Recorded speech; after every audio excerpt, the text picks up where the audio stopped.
Welcome to Cambridge English Language Institute. This is Ansar Ahmad and today's video I am going to talk about control of muscle contraction. कि हमारे body में muscle construction जो होता है ना, ये कौन कंट्रोल करता है। तो इसके लिए हम एक लॉ पढ़ेंगे और इस लॉ को हम डिटेल से पढ़ेंगे। एफएससी बायोलॉजी से टॉपिक है और अगर हम यहाँ से देख लेते हैं तो हम बात करते हैं कंट्रक्शन की, और वो कंट्रक्शन भी किसकी? मसल फाइबर की। मसल फाइबर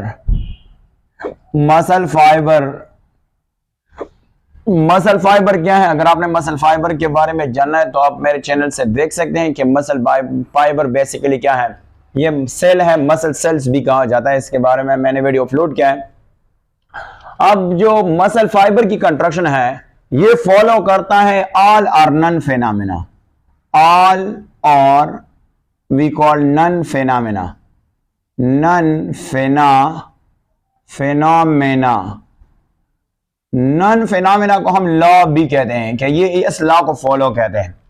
अब ये लॉ बेसिकली है क्या, ये हमें क्या बताता है? तो आज इस लॉ को हम डिटेल से देखते हैं कि ये लॉ बेसिकली है क्या। ऑल का मतलब ये है, ऑल कहते हैं फुल, या तो मसल फुल रिस्पॉन्स शो करेगा और या तो बिल्कुल रिस्पॉन्स शो नहीं करेगा। नन का मतलब है नो रिस्पॉन्स, या तो बिल्कुल रिस्पॉन्स शो नहीं करेगा और या तो बिल्कुल फुल रिस्पॉन्स शो करेगा।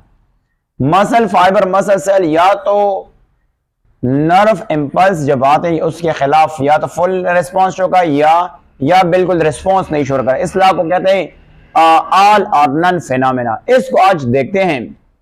अच्छा, अब मसल कब एक्टिवेट होता है? फॉर एग्जांपल अगर हम ले लेते हैं कि वंस इट इज स्टिमुलेटेड, अगर मसल स्टिमुलेटेड हुआ, वंस आपके बुक में लिखा वंस स्टिमुलेटेड हुआ, so the muscle fibre will contract. Muscle fibre क्या होगा? मसल फाइबर ने कंट्रैक्ट होना है। मसल फाइबर ने क्या होना है? कंट्रैक्ट होना है। और जब ये कंट्रैक्ट हो जाएगा तो ये सिट करेगा, that is we call it here, sit करेगा, एक खास लेंथ को सेट करेगा, लेंथ। बट इसके लिए कंट्रक्शन लेके कुछ शराइत है। रिगार्डलेस का मतलब है कि अगर ये नहीं होगा, इंटेंसिटी ऑफ स्टिमुलस जो है ना इसमें इफेक्ट नहीं होगा। इंटेंसिटी ऑफ स्टिमुलस क्या है मैं अभी समझाऊंगा, थोड़ा सा वक्त लगेगा। एंड दूसरे का नाम है above the threshold level, above the threshold level। ये क्या है मैं आपको समझाता हूं। कब इस मेम्ब्रेन से जो है वो नर्व इंपल्स आएगा? पहला शर्त ये है कि मसल फाइबर तो कंट्रैक्ट होना है, वो ये फॉर्मूला फॉलो करता है। बट कब जो है इसने कंट्रैक्ट होना है? जब मेम्ब्रेन क्या होगा? वो थ्रेशोल्ड मेम्ब्रेन होगा। थ्रेशोल्ड से मेम्ब्रेन वो मेम्ब्रेन होता है जिसके मिनिमम वोल्टेज होता है और इससे ये मेम्ब्रेन जो है एक्साइट होता है। एक्साइट मतलब इससे नर्व इंपल्स पास होता है। तकरीबन इसकी जो वोल्टेज है वो 40 से लेकर 45-50 के दरमियान होते हैं। वो आगे जो नर्वस सिस्टम है हम डिटेल से डिस्कस करते हैं। बट यहां से आप इस तरह थ्रेशोल्ड से मतलब ले सकते हैं कि ये मिनिमम मेम्ब्रेन वोल्टेज होता है। और ये क्या करता है? एक्साइट करता है सेल को। और खास कर यहां पे मैं बात करता हूं न्यूरॉन सेल की, न्यूरॉन सेल। तो पहला उसके लिए मिनिमम करंट चाहिए, मिनिमम वोल्टेज चाहिए। और फिर अगर आप इसको इंक्रीज करके डिक्रीज करेंगे तो इसके पे कोई इफेक्ट, जो इंटेंसिटी जो आप स्टिमुलस को इंक्रीज करे डिक्रीज करे तो इसमें कोई इफेक्ट नहीं पड़ेगा। अब यहाँ पे कुछ क्वेश्चन अराइज होते हैं, बुक में कुछ क्वेश्चन है वो डिस्कस करेंगे, फिर आते हैं कि इस रिलेशनशिप को डिस्कस करते हैं। आपके बुक में लिखा है द क्वेश्चन अराइजेस। कौन सा क्वेश्चन अराइज है वो देखते हैं। The question then arises, book में लिखा है देन अराइजेस। कौन सा क्वेश्चन है वो हम देखते हैं। क्वेश्चन ये है कि जो मसल फाइबर कंस्ट्रक्शन है, मसल फाइबर कंस्ट्रक्शन के मैं बात कर रहा हूं, ये कौन सा फेनामिना है? ये ऑल और नन फेनामिना है। All or none none phenomena है, नन फेनामिना इसको सिंपली लॉ कहते हैं। तो फिर how do the question again arise, how do we manage fine muscular activity that allow us to pick to lift a pencil and one occasion, और दूसरे occasion में क्या कहते हैं, आपको कहते हैं कि bowling a ball on other occasion. तो ये फिर क्या, इस क्वेश्चन को जरा गौर से देखते हैं, फिर इसके सॉल्यूशन में आज आपको प्रूफ के दूंगा। क्वेश्चन ये है कि how do we manage fine muscular activity, हम एक्टिविटी को किस तरह, और मस्कुलर दैट परमिट इजाजत, permit us to left what pencil, एक मौके पे आपको कहते हैं कि आप पेंसिल उठा रहे हो, on one occasion we call that occasion, एक मौके पे आप पेंसिल उठा रहे हो, एंड नेक्स्ट ओकेजन पे क्या होता है, and bowling, that is called bowling a ball on another. So ये क्वेश्चन जो है ना, हम आपको आज इस लॉ की कंसेप्ट भी आपको समझ आएगा और ये क्वेश्चन का आंसर भी आपको मिल जाएगा, ठीक है, डिटेल से आपको मिल जाएगा। आपने वीडियो को स्किप नहीं करना है, अगर समझ नहीं आए तो आप कमेंट में लिख सकते हैं। अच्छा, क्वेश्चन ये है कि जो अगर हम कहते हैं कि मसल फाइबर कंट्रक्शन जो है ये ऑल अननोन फिनोमेना है, तो फिर क्वेश्चन ये कि वही जो हमारे मसल है, एक मौके पे आपको पेंसिल उठा रहा है, दूसरे मौके पे आपको बॉलिंग कर रहा है, बॉलिंग में कंट्रक्शन ज्यादा होते हैं, पेंसिल उठाने में कंट्रक्शन कम होते हैं, तो ये किस तरह होते हैं। तो इससे हमें एक बात जाहिर होता है कि मसल फाइबर का कनेक्शन है मोटर न्यूरॉन के साथ। तो आज हम इस रिलेशनशिप को पढ़ते हैं कि किस तरह की कनेक्शन है, कि एक जगह पे आपको कहते हैं कि ज्यादा कंट्रक्शन करो, एक जगह पे आपको कम कहते हैं कम कंट्रक्शन करो। तो आज इसको हम डायग्राम से देखते हैं कि ये कंट्रक्शन किस तरह होता है, और फिर आपका ये क्वेश्चन का आंसर भी मिल जाएगा, ठीक है। तो आते हैं कि इसके दरमियान किसका रिलेशनशिप है और ये रिलेशनशिप है क्या, तो इसको डिटेल से देखते हैं। सबसे पहले अगर बात कर लेते हैं कि जो मोटर न्यूरॉन है, मोटर न्यूरॉन, मैं आपको अभी न्यूरॉन के बारे में पढ़ूं कि न्यूरॉन क्या है। न्यूरॉन जो है ना, इसका ताल्लुक है मसल फाइबर के साथ, मसल फाइबर के साथ इसका क्या है, ताल्लुक है, और ये हम आज पढ़ लेंगे कि मसल फाइबर के साथ इसका किस तरह ताल्लुक होता है। अब आपको पता है हमारे बॉडी में बहुत से न्यूरॉन है, आने वाले चैप्टर में हम डिटेल से डिस्कस करते हैं। वो न्यूरॉन जो रिसेप्टर से मैसेज लेके जाता है ब्रेन और स्पाइनल कॉर्ड की तरफ से, और उधर से जो फिर मैसेज इफेक्टर की तरफ लेके आ जाता है, उसको कहते हैं मोटर न्यूरॉन। अब आपको पता ही है कि ये जो रिलेशनशिप होता है, इन दोनों के दरमियान रिलेशनशिप है, इन दोनों के दरमियान क्या फिजिकल रिलेशनशिप है, वो हम फिजिकल रिलेशनशिप आपको यहाँ पे डिस्प्ले करते हैं कि ताल्लुक किस तरह होता है। ये ताल्लुक हम एक डायग्राम से देखते हैं, फिर ये से क्लियर हो जाएगा। सबसे पहले अगर हम यहाँ पे देख लेते हैं तो यहां पे हमारे पास होता है मसल बंडल्स होते हैं, यानी मसल फाइबर्स होते हैं, बहुत ज्यादा फाइबर्स होते हैं। फॉर एग्जांपल ये एक हुआ, ये दूसरा है, अगर हम देख लेते हैं ये तीसरा हो गया इस तरह, और ये यानी चौथा हो गया इस तरह, पांचवा एक्सेट्रा। ये आपके पास मसल फाइबर्स है, इसके साथ में ऐड करूं मसल फाइबर्स।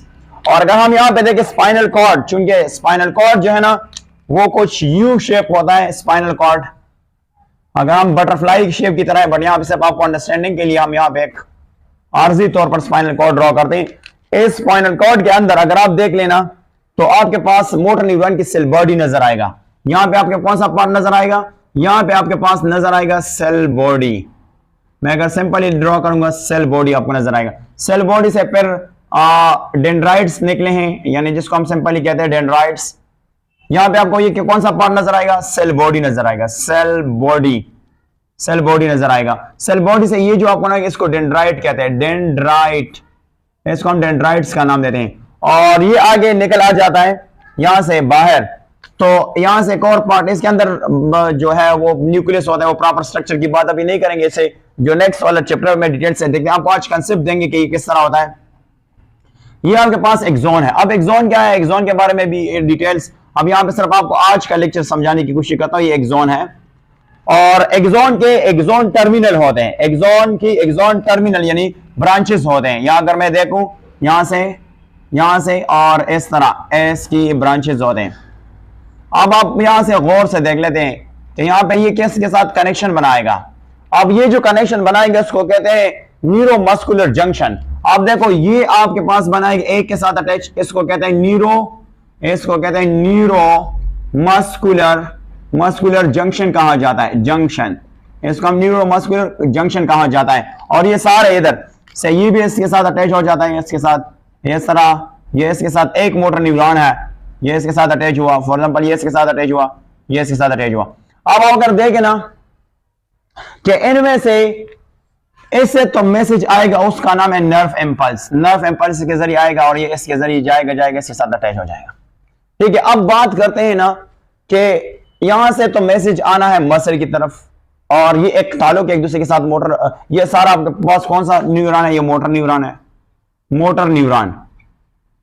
अब बात करते हैं कि कंट्रैक्शन कम और ज्यादा किस तरह होते हैं। तो सबसे पहले एक और बात की जो है ना जरूरी है कि मोटर यूनिट आपको क्लियर हो जाएगा तो फिर कंसेप्ट क्लियर होता है। मोटर यूनिट, मोटर यूनिट से मुराद ये है कि ये जो आपके पास टर्मिनल ब्रांचेस होते हैं, जितना ये मसल के साथ अटैच हुआ तो उतना मसल ये एक्टिवेट करेगा। तो ये आपके पास फिर क्या होगा, ये फिर आपके पास एक मोटर यूनिट हो गया, मोटर यूनिट हो गया। अब मैं समझा दूं कि किस तरह। मोटर यूनिट से मुराद ये है कि ऑल द मसल, ये जितने भी मसल हैं इन्होंने एक्टिवेट कर दिया, ऑल द मसल फाइबर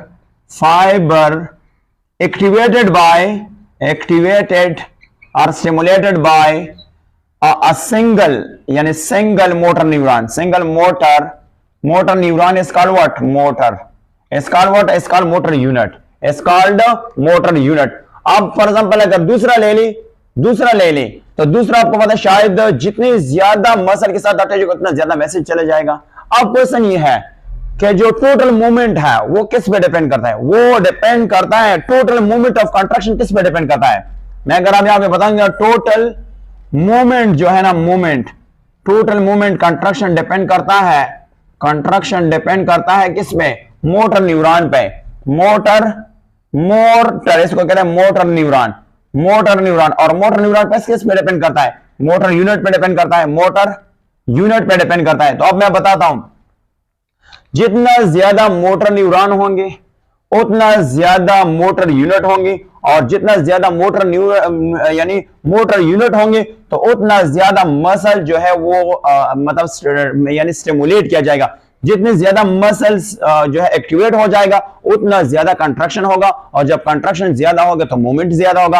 अब बात करते हैं, मैंने जो बॉल का एग्जांपल दिया था और जो पेंसिल का, तो पेंसिल के दौरान में क्या होता है कि लिटिल मोटर न्यूरॉन जो है वो एक्टिवेट करता है, लिटिल मोटर न्यूरॉन होते हैं और लिटिल मोटर यूनिट होते हैं। तो फिर लिटिल मसल जो है वो एक्टिवेट किया जाए तो लिटिल मसल कंट्रैक्शन होगा। और अगर बॉल के केस में देखें तो यहां पे मोटर न्यूरॉन भी ज्यादा है और ज्यादा मोटर यूनिट एक्टिवेट होगा। जब ज्यादा मोटर यूनिट एक्टिवेट होगा तो ज्यादा मसल फाइबर्स को मैसेज चला जाएगा, यानी एक्टिवेट किया जाएगा, और ज्यादा मसल क्या होगा, ज्यादा कंट्रैक्शन करेगा। जब ज्यादा कंट्रैक्शन करेगा तो ज्यादा मूवमेंट होगा। तो ये बेसिक